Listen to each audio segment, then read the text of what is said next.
El espectáculo que ofrecen los defensores de la Iglesia es sencillamente sublime. El cielo lo bendice, el mundo lo admira, el infierno lo ve lleno de rabia y asombro, los verdugos tiemblan. Hoy debemos darle a Dios fuerte testimonio de que de veras somos católicos. Mañana será tarde, porque mañana se abrirán los labios de los valientes para maldecir a los flojos, cobardes y apáticos.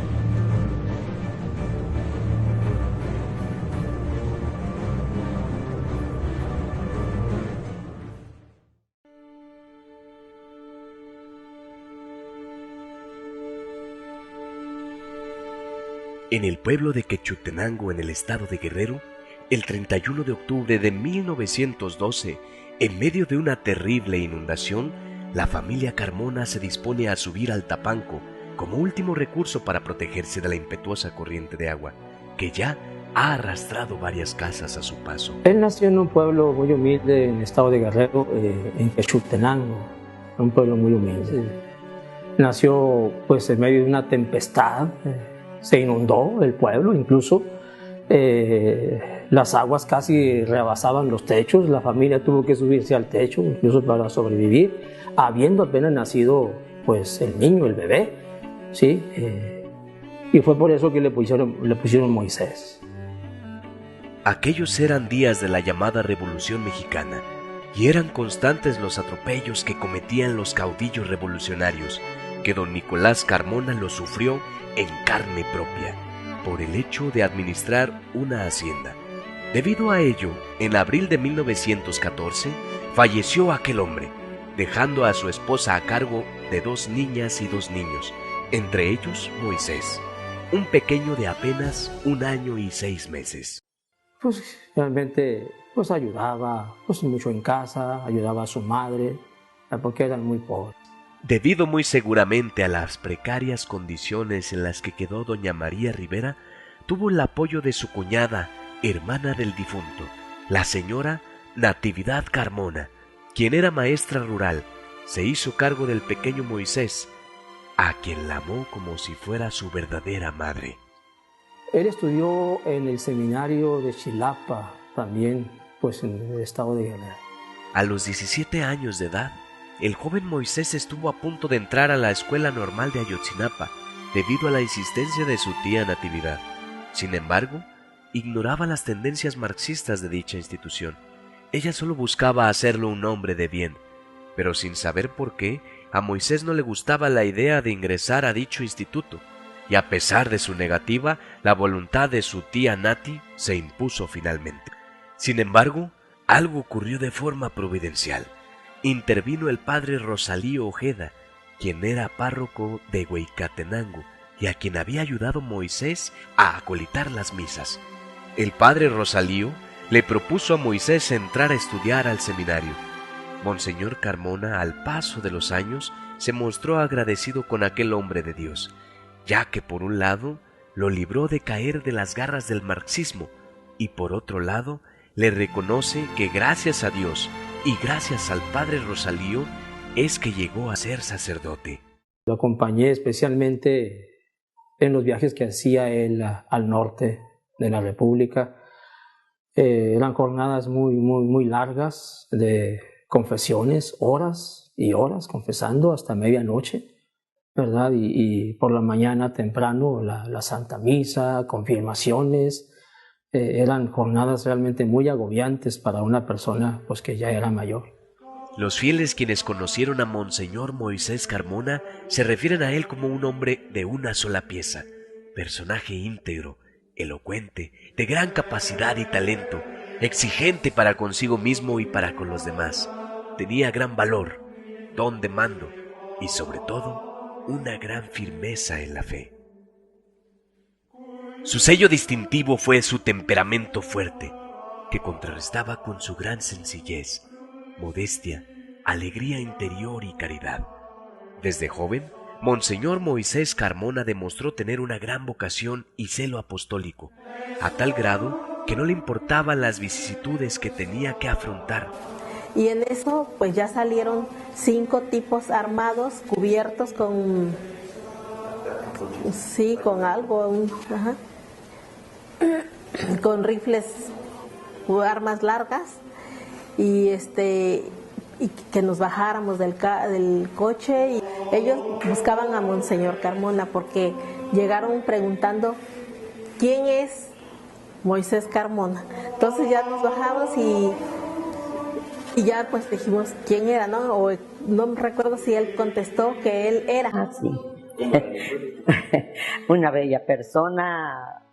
Todo lo que uno le preguntaba, él, bueno, siempre era muy amable, él, muy amable. Nada, pues todo lo que uno le pidiera o lo que le preguntara, iba a visitarlo uno. Monseñor, ¿qué? ¿Cómo está? Mal. ¿Por qué, Monseñor? ¿Qué le duele? Lo malo, dice, que no me duele nada, porque Dios no me quiere. ¿Cómo que no lo quiere? Sí, porque cuando me manda una enfermedad, entonces sí, yo sé que me quiere Dios. Nuestro personaje era una persona desprendida. No le importaban los bienes materiales, y en cuanto al dinero, lo despreciaba y comentaba que era excremento del diablo. Su comida era frugal. Por muchos años dejó de comer carnes rojas. Dormía en cama de tablas de madera y sobre un petate. Se levantaba a las 4 de la mañana. Su vestido era humilde. Pasaba desapercibido. Sus muebles, todo se parecía a su dueño, humilde y modesto.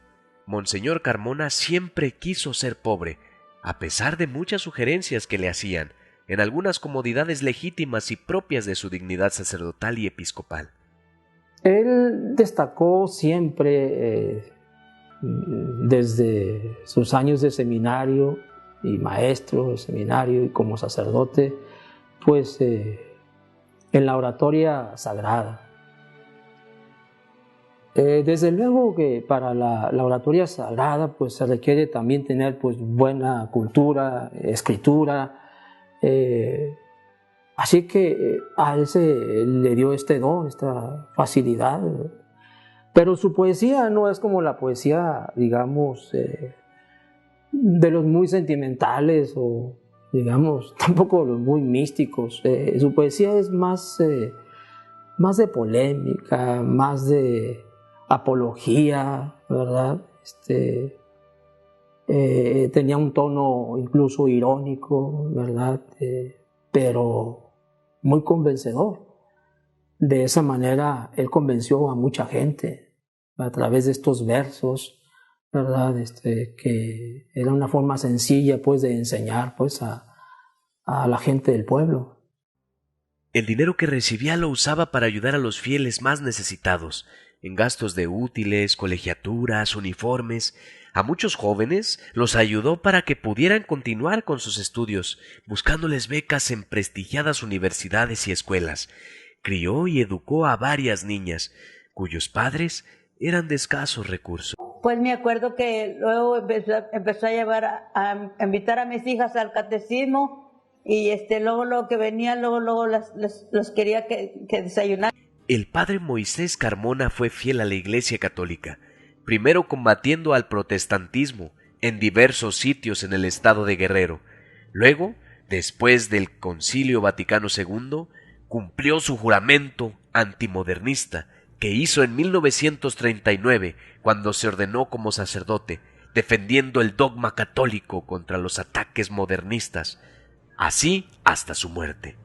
Cuando vino el Concilio Vaticano II, junto con él llegaron los cambios dentro de la Iglesia, que sorprendían a los fieles y las jerarquías de la Iglesia Católica, uno de ellos Monseñor Carmona, quien miraba, como dice el Evangelio, que estamos atribulados en todo, mas no angustiados, en apuros, mas no desesperados, perseguidos, mas no desamparados, derribados, pero no destruidos. Fue una lucha férrea, llena de celo, de coraje y amor a la Iglesia, por defender la fe, ¿verdad?, que había recibido de sus padres, de sus queridos maestros del seminario, ¿sí? Pues de los santos, de los papas. Él enfrentó pues a sus propios obispos, amigos, sacerdotes, a quien él había instruido en el seminario porque era maestro y director además de sacerdotes. A todo eso tuvo que enfrentar él con muchas cartas.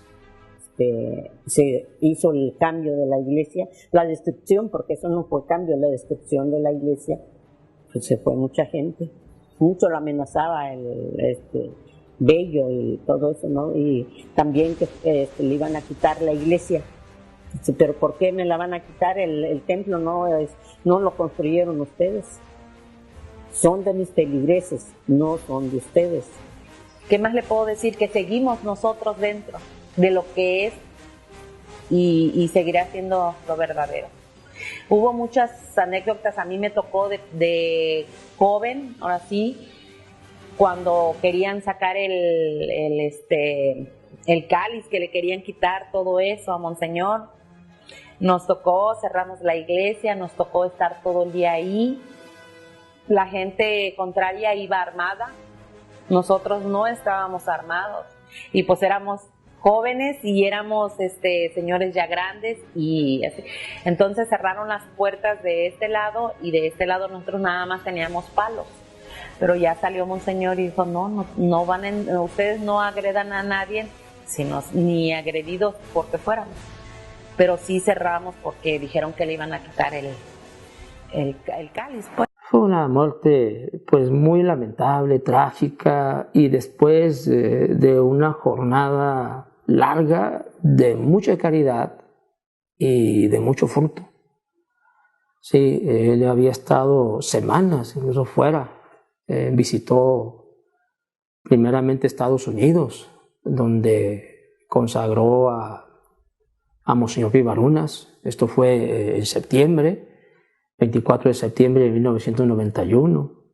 Y luego hizo un viaje a Europa, estuvo quizás un par de semanas. Y regresando, ¿verdad? Quiso visitar también Guadalajara, Zamora, Michoacán, para visitar a Monseñor Martínez y, digamos, hacer a un lado ya ciertas diferencias que se habían tenido.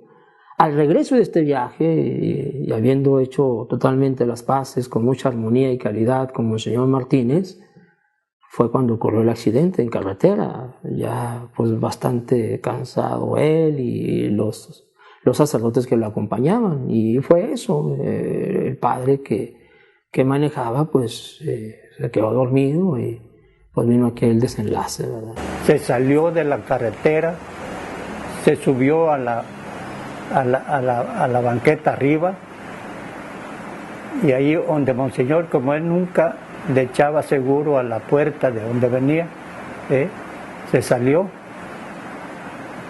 y sepa de cuántos metros, y cuando se levantó, dicen que se levantó todo atarantado así, y ya no sabía por dónde iba a caminar, y se bajó a la carretera. Ella ve que en las carreteras pasan los carros recios, y ahí venía un tráiler y pasó a traerlo. No, sí, estuvo duro. Para todos fue algo muy sorpresivo, terrible, ¿verdad? Muy, muy lamentable, ¿no? Miramos cómo todo se nos venía encima, sentíamos una carga enorme, compromiso, fue lo primero que sentimos, ¿verdad? Realmente fue irreparable. ¿Qué le diría a Monseñor? Le diría que no nos dejara, que nos inspirara siempre, ¿verdad? Toda la vida. Y que pidiera siempre a Dios por nosotros, porque yo sé que Dios lo escucha. Tuvo mucho amor a la iglesia, mucho amor a Dios. Poned un crespón fúnebre al pie de la asta rota, que los clarines trémulos inicien un adiós. La guardia está de luto, su enseña ya no flota, la enseña que no supo de vientos de derrota, fue a desplegar sus ínclitos jirones ante Dios. Marchósenos el jefe que resumió en sí mismo la gesta fulgurante de aquella juventud, la gesta prodigiosa de trágico heroísmo, que desafiara en México al monstruo del abismo. Reposa para siempre, reposa en su ataúd. Era credo viviente del católico, un credo de combate, magnífico y leal, firme y gallardo, rápido y limpio como acero. Por eso lo despide la salva del cristero, el canto de los mártires y el himno nacional. Redoblen los tambores, son sones apagados, un íntimo sollozo desgarre el corazón. Recíbanlo con júbilo los mártires cruzados y guarden reverentes los campos desolados, el eco moribundo del último león.